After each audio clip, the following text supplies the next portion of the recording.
नमस्कार, स्वागत है आप सभी का लाइव सिटीज़ पर और मैं हूं आपके साथ ऋषा। महाकुंभ की चर्चे पूरे दुनिया भर में हो रही है और आने वाला समय 12 फरवरी 2025 को माघ पूर्णिमा है। कहा जाता है कि माघ पूर्णिमा एक शाही स्नान का दिन है और इसमें स्नान करने से बहुत ही ज़्यादा लाभ होते हैं। इसी विषय पे चर्चा करने के लिए हमारे साथ हैं आज आचार्य गोखलेश शास्त्री जी। स्वागत है गुरुजी आपका। राधे राधे सभी भक्तों को राधे राधे। गुरुजी 144 साल बाद महाकुंभ आए हैं और कहा जा रहा है कि इस बार महाकुंभ में 40 करोड़ से भी ज़्यादा लोग स्नान करने वाले हैं। तो मैं आपसे जानना चाह रही हूँ कि ये महाकुंभ इतना ज़रूरी क्यों है और इसका महत्व क्या है? सभी भक्तों को राधे राधे। सच्चिदानंद रूपाय विश्वोत्पत्त्यादिहेतवे तापत्रय विनाशाय श्री कृष्णाय वयं नमः। सभी सनातन धर्मावलंबियों को राधे राधे। प्रथम लाइव सिटीज के सौजन्य से आप सबों को महत्वपूर्ण जानकारियां मिला करती हैं, इसलिए लाइव सिटीज को साधुवाद। आए महाकुंभ भारतवर्ष की धरा पर परम पावन पतित पावनी त्रिवेणी के सानिध्य में श्री प्रयाग जी में तीर्थराज प्रयाग में इस बार आयोजित है।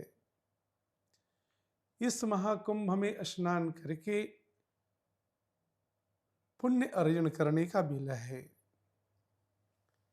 महाकुंभ की परंपरा आदिकाल से पुराणों के अनुसार देवासुर संग्राम समुद्र मंथन जब हुआ और 14 रत्नों में सबसे महत्वपूर्ण रत्न अमृत, जिसके लिए कि देवता और दैत्य दोनों ने अथक प्रयास किया और भगवान धन्वंतरी जब अमृत कलश लेकर आए तो होड़ मच गई कि अमृत तो मैं लूंगा। और इस झपट्टा झपट्टी में अमृत के बूंदे कलश से छिलके थे और जहां जहां अमृत की बूंदे गिरे हैं ना, वहीं वहीं आज कुंभ लग रहा है। तो अपने भारतवर्ष में 4 स्थानों पर कुंभ लग रहा है।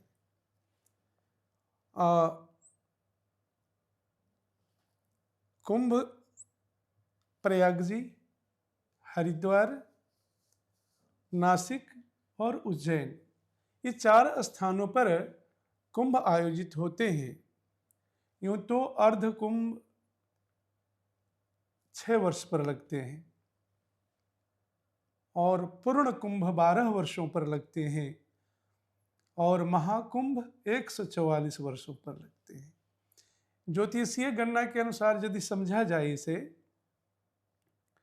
तो बृहस्पति एक राशि पर 1 वर्ष होते हैं और इस तरह से 12 वर्षों की परिभ्रमण के बाद बृहस्पति वृष राशि पर पुनः आते हैं, तब कुंभ लगता है। वृश्चिक राशि पर जब गुरु होते हैं तब अर्ध कुंभ लगता है और यह 12 वर्षों की 12 आवृत्तियां जब घूम जाती हैं ना, तब महाकुंभ लगता है, जो 144 वर्ष पर होता है। गुरुजी बात कर रहे हैं माघ पूर्णिमा की, तो जो महाकुंभ अभी प्रयागराज में लगा हुआ है वो तो 45 दिनों तक चलेगा। तो माघ पूर्णिमा के दिन स्नान करने से इसका क्या लाभ मिलता है, मैं इसके बारे में पूछना चाहूंगी। माघ पूर्णिमा का तो बहुत महत्व है, अमृत स्नान है वो।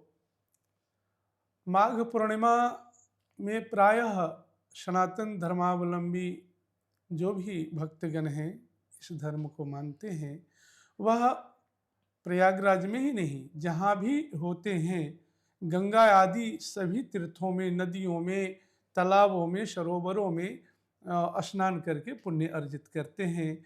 लेकिन इस बार तो बड़े सौभाग्य की बात है कि महाकुंभ लगा हुआ है प्रयाग जी में और इस दिन 12 फरवरी को इस बार माघ पूर्णिमा का मुहूर्त है और ब्रह्म मुहूर्त में स्नान करके पुण्यों का अर्जन किया जा सकता है। पूर्णिमा के दिन ब्रह्म मुहूर्त की बात करें तो प्रातः 4:57 से 6:28 तक ब्रह्म मुहूर्त का बेला है। इसमें स्नान करें और इसी दिन राजराजेश्वरी ललिता देवी की जयंती भी मनाते हैं। इस दिन स्नान तो करें, पूजन करें, तीर्थ के इष्ट देवों का पूजन करें और विशेषकर तिल और कंबल का दान करें अपने सामर्थ्य के अनुसार, तो बड़ा पुण्य की प्राप्ति होती है। गुरुजी, आपने बात की कि इस दिन तिल और कंबल का दान करना चाहिए।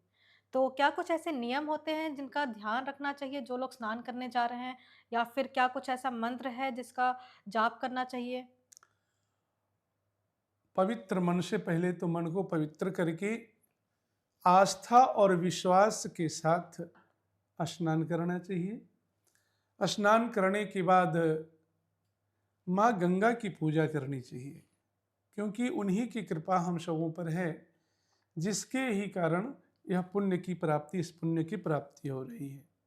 उनकी पूजा करें, वहाँ के इष्ट देवों की पूजा करें और मंत्र की बात करें तो अपने इष्ट मंत्रों का जप अवश्य करें और तीर्थों में रहें तो भगवान आशुतोष शिव जी के मंत्रों का जप अवश्य करें। ओम नमः शिवाय आदि, ओम नमः शिवाय आदि का हाँ, जाप करें। इनका जप अवश्य करें। तो 45 दिनों में जैसे कि 6 अमृत स्नान और शाही स्नान का दिन है, लेकिन अभी देखा जा रहा है कि उस दिन काफ़ी ज़्यादा भीड़ आ जा रही है वहाँ पे। तो क्या कोई ऐसा दिन है आने वाले समय में जिस जिस दिन स्नान करने से भी बहुत ऐसे महत्व मिलता है, बहुत लाभ मिलता है? विशेष महत्वपूर्ण प्रश्न है आपका। हमेशा अधिक भीड़ से बचनी चाहिए और इस बार तो महाकुंभ में विशेष सावधानियों की आवश्यकता है। अमृत स्नान करना चाहिए, लेकिन थोड़ा संभल कर ही करना चाहिए और अधिक भीड़ भाड़ रहे जिस दिन, जैसे पूर्णिमा के दिन है उस दिन अधिक भीड़ हो रहे हों तो उसके जगह पर एकादशी को स्नान करना चाहिए। यह एकादशी स्नान कुंभ में अत्यंत फल देने वाली है। जया एकादशी इस बार 8 फरवरी को है भक्तों। इस दिन भी आप स्नान करके त्रिवेणी में इस कुंभ में विशेष पुण्यों की प्राप्ति कर सकते हैं। और उसके पूर्व में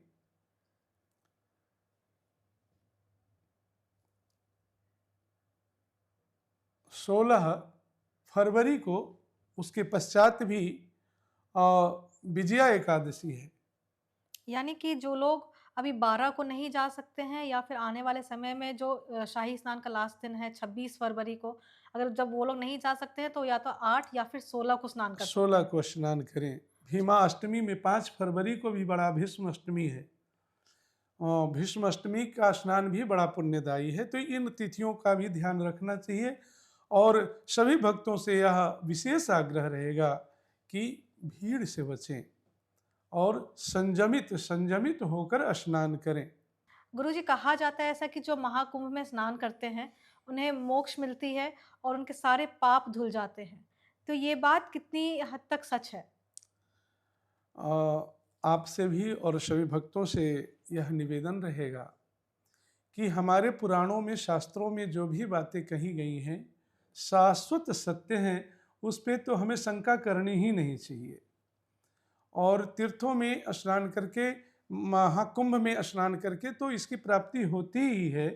यह हमारी आस्था पर निर्भर करती है। आस्था विश्वास है तभी पुण्य का फल मिल पाता है। कुंभ की चर्चा चल रही थी तो भक्तों को थोड़ी सी जानकारी और मैं देना चाहूँगा कि गुरु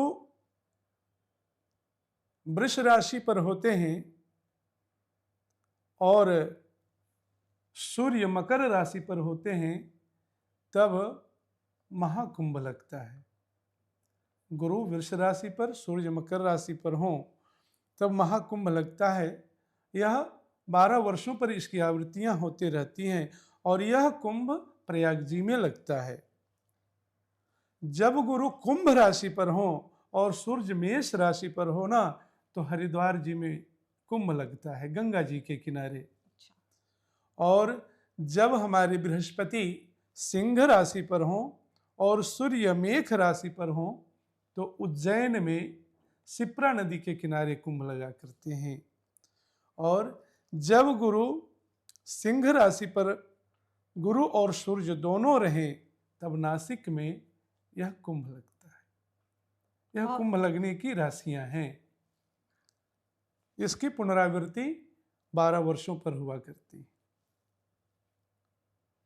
बहुत बहुत धन्यवाद गुरु जी आपका ये तमाम जानकारी देने के लिए। सभी भक्तों को राधे राधे। आए इस कुंभ में संयमित होकर, विशेषकर भीड़ भाड़ से बचते हुए स्नान करके पुण्यों का अर्जन करें। सभी भक्तों को राधे राधे।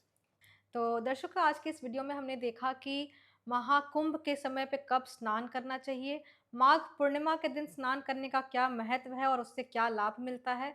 अगर कोई वैसे लोग हैं जो ये अमृत स्नान और शाही स्नान नहीं कर पाए हैं, तो कौन से ऐसे दिन हैं जब वो जाके स्नान कर सकते हैं और उसका भी इतना महत्व है। तो वीडियो देखने के लिए धन्यवाद। अगर अभी तक आपने हमारे यूट्यूब चैनल को सब्सक्राइब नहीं किया तो तुरंत कर लें। साथ ही हमारे फेसबुक पेज को भी लाइक करें।